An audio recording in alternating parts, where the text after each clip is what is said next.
Hi, everyone. We're about to get started. So before we get started, on the top left, you'll see the Extractor demo QR code. Make sure to scan that and start taking a look at Extractor. And I'll be bringing it up later at the end of the session. But if you'd like to get a more personalized demo, reach out to us and we'll do one catered to your needs. So let's get started. Extractor by Hacken. What is on-chain monitoring from detection to regulatory compliance? So today we're going to be looking at what Extractor is, what is on-chain monitoring, and why regulators are taking notice of on-chain monitoring. So what is Extractor? So Extractor is real-time monitoring that stops Web3 attacks before funds are lost.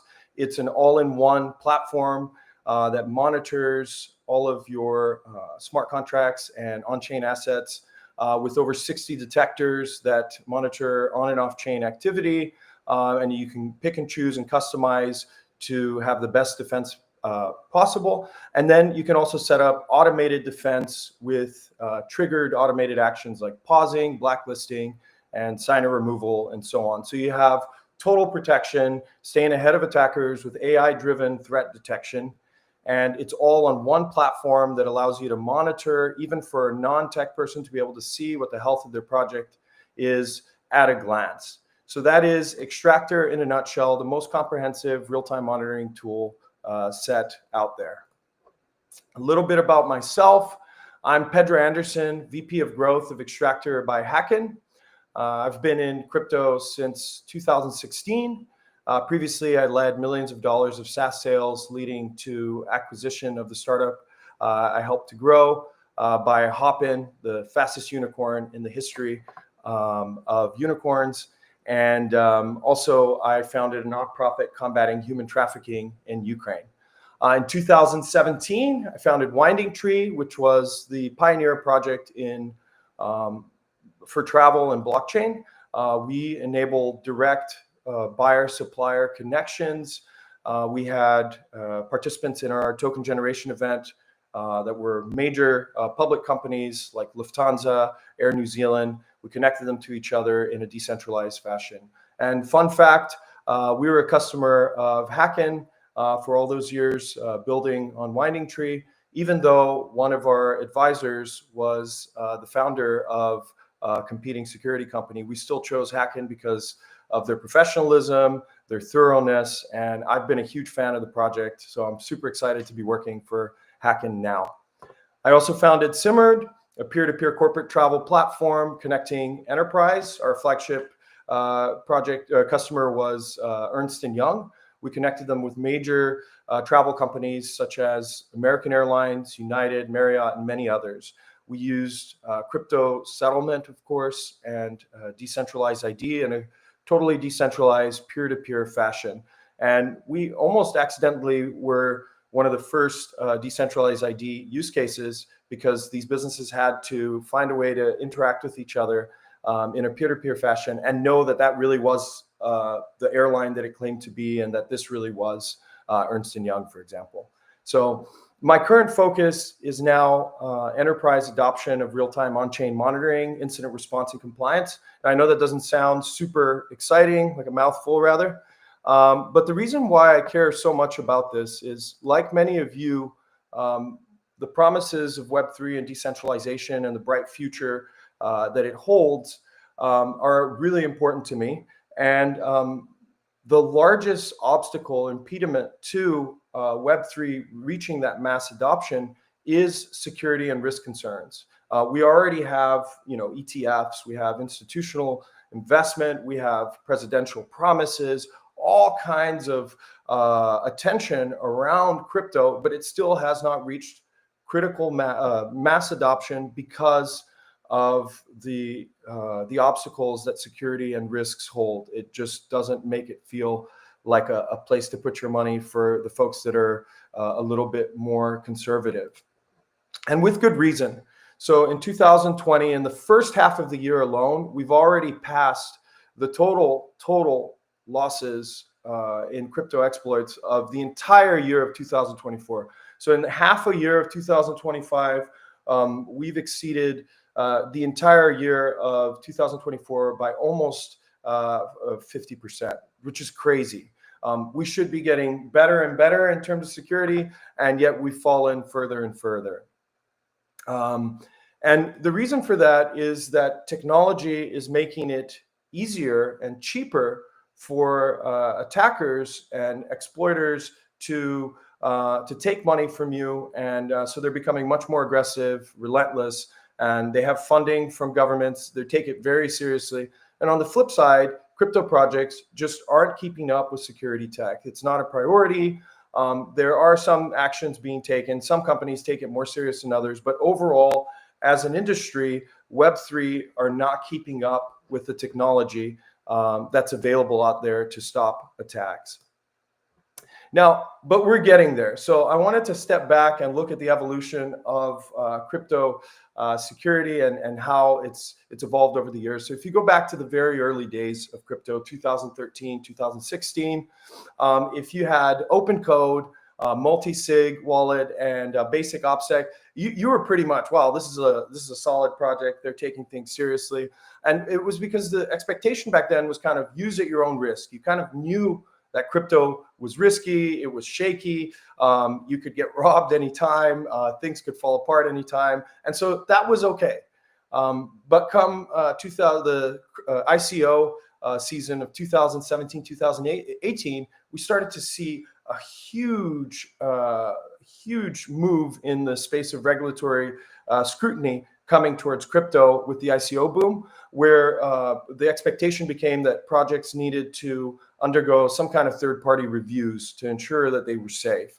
That was when Hacken was founded in 2017 to meet this demand and bring that professional approach to the industry, to bring that strong security sense with smart contract audits and penetration tests.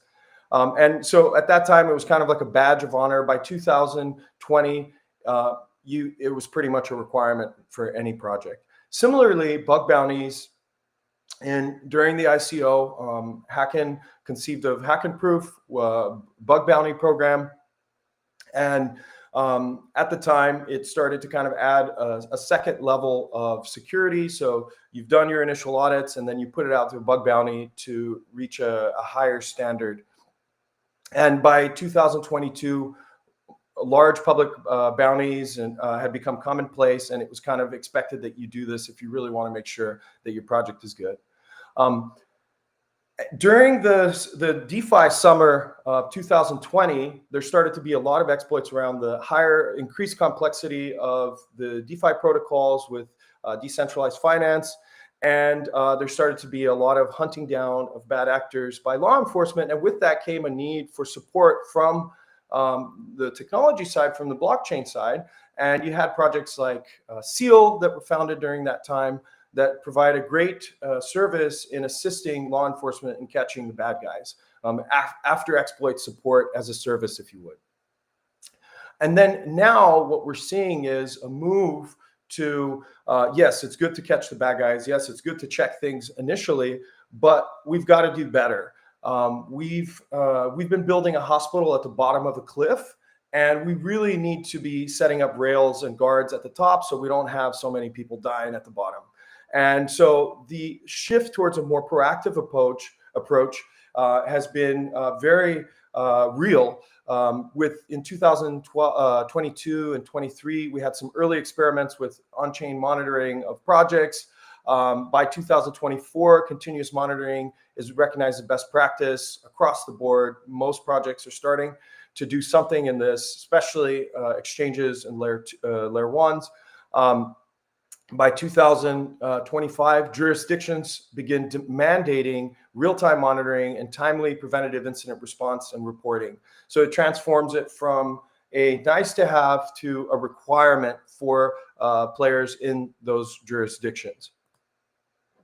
Now, some of you might be thinking, wait, why do we need ongoing monitoring and ongoing security tools if projects have been audited? And if we still do, then why get an audit in the first place? Now, audits are a critical first step because it's a snapshot in time, making sure you have no vulnerabilities, checking for all the potential ways that your project could be attacked. But code can be upgraded, integrations added, and new exploits discovered after the fact, right?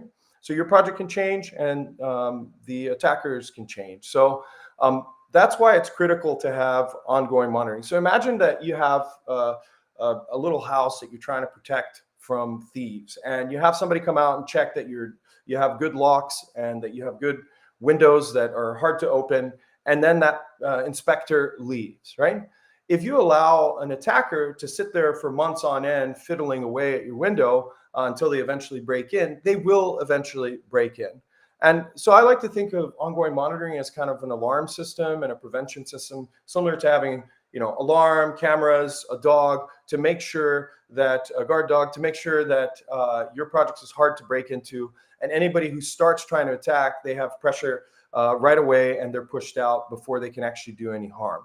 And that's really what it's all about, because at the end of the day, 100% of the exploits that you see, they're audited projects, right? So, and most of them by more than one auditing firm. I know my project, we had on average 2 independent third-party companies auditing our smart contracts to make sure that we had the highest level of security. So the projects still get hacked after audit, and we need serious protection that's ongoing to make sure that no one has enough time to build up an attack against you. Because if you take the 400 plus exploit cases on a website like Rect, you'll see that on average, you have at least 2 hours between the first attempts at tampering and fidgeting with your smart contracts until the actual loss. And in some cases, it's even months. The attacker will start sending some test transactions, start messing with the contract even months in advance. And so that's a huge window to defend yourself. But even in the fastest cases, there are still at least a couple hours to react. So those couple hours, if you have the right monitoring tool in place, can be the difference between total loss and compromise of your project or complete recovery and prevention.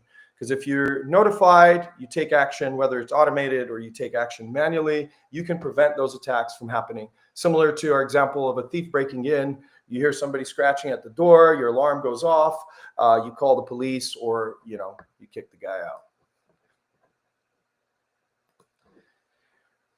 Now, why is monitoring becoming so big now? So similar to the other evolutions in the expectations for security in crypto space, the times are changing. So with the ICO boom and a lot of money being transferred from individual investors to projects, it came with a higher regulatory scrutiny where the governments wanted to protect their people and started to get more aggressive in requiring better standards, right?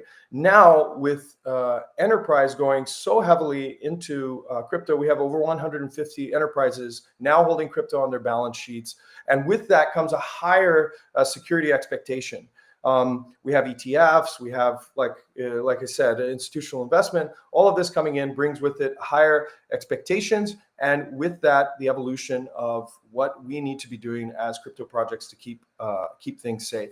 So it's a new reality. Continuous protection is now expected, and regulators are fully behind it.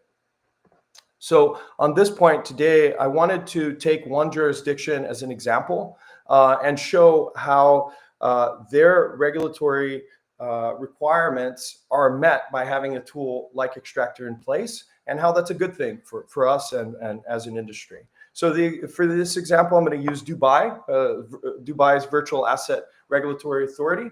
They have a detailed framework, regulatory framework with multiple rule books that all virtual asset service providers, or VASPs, must follow. And these rules span compliance, risk management, cybersecurity, and market conduct.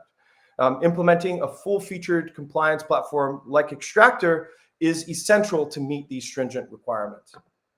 And I'm going to run through some examples of and key reasons why these rulebook obligations are met with Extractor, and why having an ongoing real-time monitoring tool in place is absolutely critical to meeting these requirements. And actually, in most of these cases, actually impossible to do without real-time monitoring tool.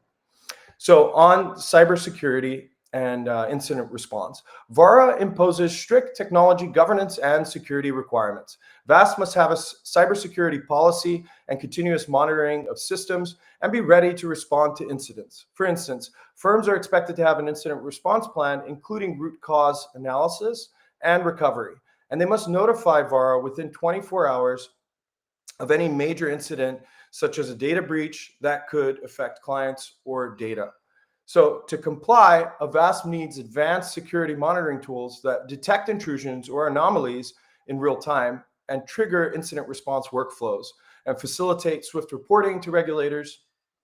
And Extractor helps to meet these digital operational resilience standards, from 24/7 threat detection to business continuity and breach reporting, as outlined in VARA's technology rulebook. So this is impossible to do. To gather all that information and report it to the authority within 24 hours without some kind of automated tool in place is just not possible.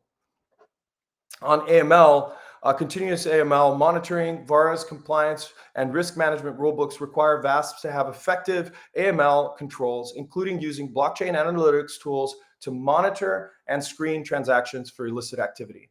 VASPs must continuously monitor client transactions and relationships, even in near real time, for suspicious transactions, and promptly report any suspicious transaction reports. So Extractor automates real-time transaction monitoring, risk scoring, and STR workflows to ensure no red flag goes unnoticed or unreported as mandated by VARA. On risk management, robust risk management and anomaly detection, VASPs are obliged to establish an effective risk management function and monitor all risks, financial, technological, or otherwise, to which they are exposed. VARA expects proactive detection of unusual or anomalous patterns, for example, behavioral analytics and rule-based alerts to catch abnormal trading or account activity. So Extractor monitoring platform helps identify out of the ordinary transactions or system behaviors early, actually instantly, supporting compliance with these risk controls and preventing issues like fraud or market manipulation before they can do any real damage. On traceability, transaction traceability compliance, VARA's rules mandate traceability of crypto transactions. VASPs must implement and monitor any attempts to evade thresholds set by regulators. They're also required to screen for sanctioned addresses and high-risk blockchain patterns. Again, Extractor ensures end-to-end transaction traceability so every virtual asset transfer can be tracked, flagged, and documented in accordance with VARA's AML and CFT and sanction requirements. On audit trails and record keeping, VARA's framework emphasizes rigorous record keeping. VASPs must maintain detailed books and records to facilitate audits, including ledgers of all client assets and transactions. Technology and Information Rulebook further expects comprehensive logging of all security-related events, with tamper-proof storage, covering actions like wallet operations with real-time alerts for critical events. Again, we have real-time as a requirement. Absolutely impossible unless you have some kind of automated tool doing this. So Extractor automatically logs every transaction and compliance check, preserving an immutable audit trail. This not only keeps VASP audit ready for VARA inspection, but also demonstrates transparency and internal accountability as required by the rulebooks. So as you can see, VARA's rulebook set a really high bar for oversight, security, and transparency in the virtual asset industry. And meeting these expectations is practically impossible without a tool like Extractor in place. Now, you can say that maybe VARA Dubai's virtual asset monitoring is maybe overly strict or overly aggressive, but this is not the case. There are actually numerous jurisdictions taking action in similar fashion. And in fact, they're becoming more attractive for crypto projects. And that's kind of their ultimate goal. They want more companies to come and work in these jurisdictions. And if it's a safer environment, those projects come. So this higher, more strict level of compliance is actually a good thing. It makes Web3 safer. And that's why serious Web3 teams are using real-time threat detection and prevention tools to stay protected 24/7 after launch. Now, in summary, what can you get with real-time monitoring? So you can build a risk map of all your infrastructure assets and have it on one dashboard where you can monitor everything at a glance. Again, even for a non-technical person, they can see the health of your project. You can detect critical threats early. You'll be the first to know and act before exploits unfold. And that's really critical, to be the first one to know, not to find out about things in the news. And if you'll see that a lot of the projects that get exploited, they find out through third parties on the web, but there's almost like a competition between all the forensics and investigative companies to see who can highlight an exploit before the other. And so a lot of companies find out from the web, that they're from social Twitter, that they're getting hacked. And it shouldn't be the case. If you have real-time monitoring in place, you can be the first to know and act before exploits unfold. You can automate on-chain defense with pause, blacklist, or stop threats and other triggers to automatically stop the attack, whether that's freezing the smart contract, blocking an address, or blacklisting a bad actor.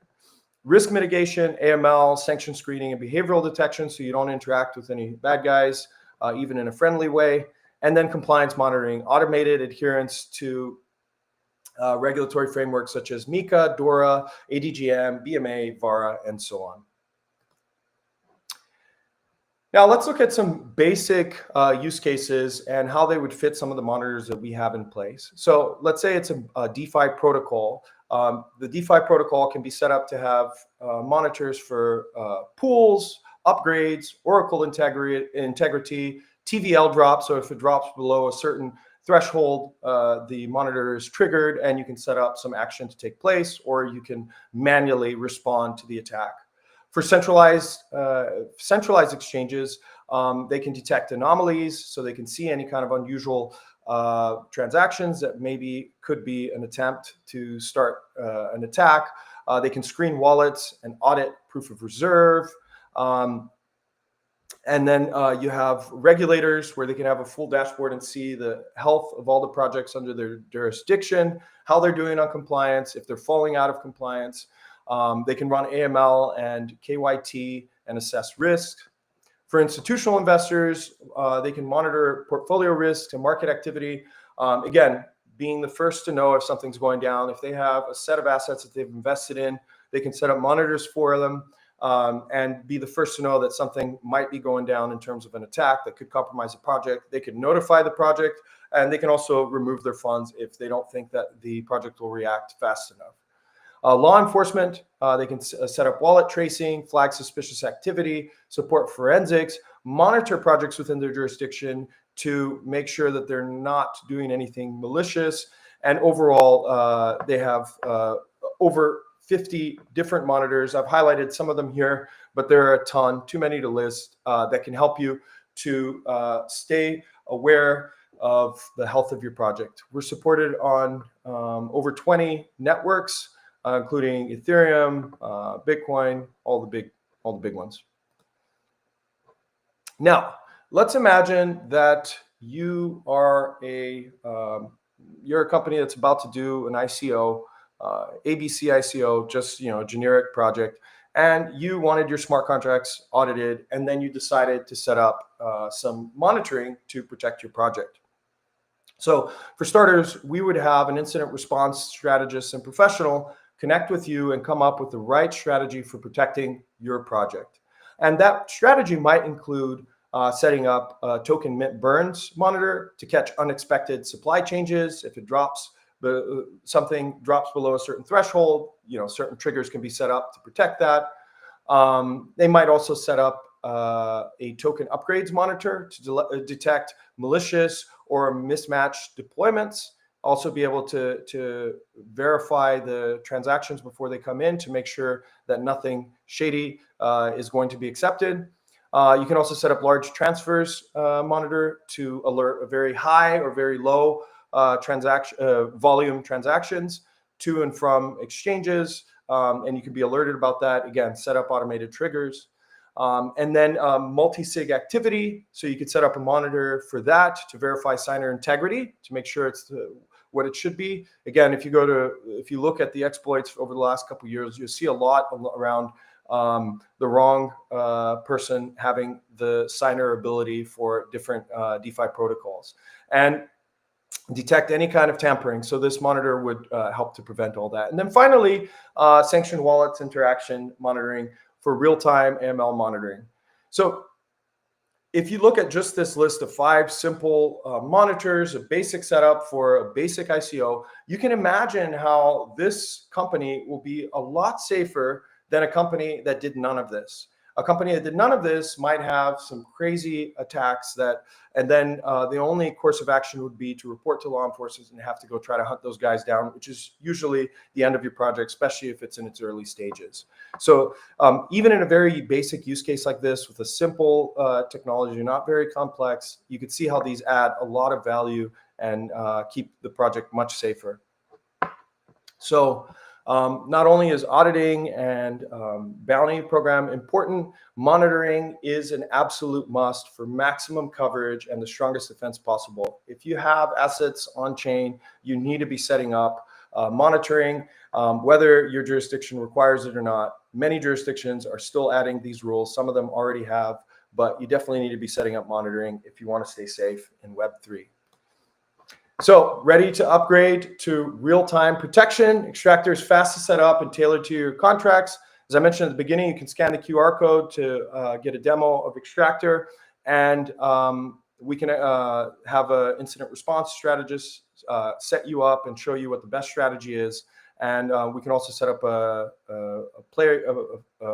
temporary account for you to fool around with based on the assets that you want to protect. That's the end of the material I wanted to cover today. I'm going to open up for Q&A, so you can shoot your questions into on social media, and I will answer them here.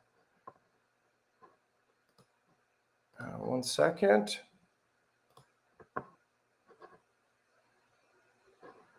All right. I'm reading through your comments. First time here. This is fantastic. Yeah, great to have you. Thanks, Tara. All tax on audit and contracts. So there's one comment which says all attacks are on audited contracts, and he says doubtful. So at least from, I was using Rect as an example. If you go on there, those projects, not only are they audited, but in many cases by more than one company. I even saw some exploited that had been audited by 4 independent third-party auditors. Again, audits are a critical first step, but you need to set up that ongoing monitoring to be alerted of any tampering with your contracts. Thanks, Stephen. Yeah. So there's a question from Crypto YT. Sorry, I wasn't pulling them up. What makes Extractor different from other such solutions? So for starters, Hacken is the OG of Web3. It is the oldest Web3 company. It's been doing thousands of audits for thousands of customers since the early days. It has the richest data set based on exploit and audit history, and we provide the trust scores. The data that the trust scores for CoinGecko come from the data that we have at Hacken. So we were able to build a very robust tool. In fact, the most comprehensive. So if you look at traditional monitoring tools, they usually just have a couple monitors in place that they really zero down on, and usually that goes down to like tracing and tracking after the attack. Extractor is much more proactive in that we believe that total prevention is much more important than even just digging into the transactions afterwards. So a much broader, more comprehensive tool set to choose from to help protect your project. Thanks, Crypto YT. Okay, I think that's it for now. Thank you guys so much for joining us, and look forward to helping you get your Extractor set up.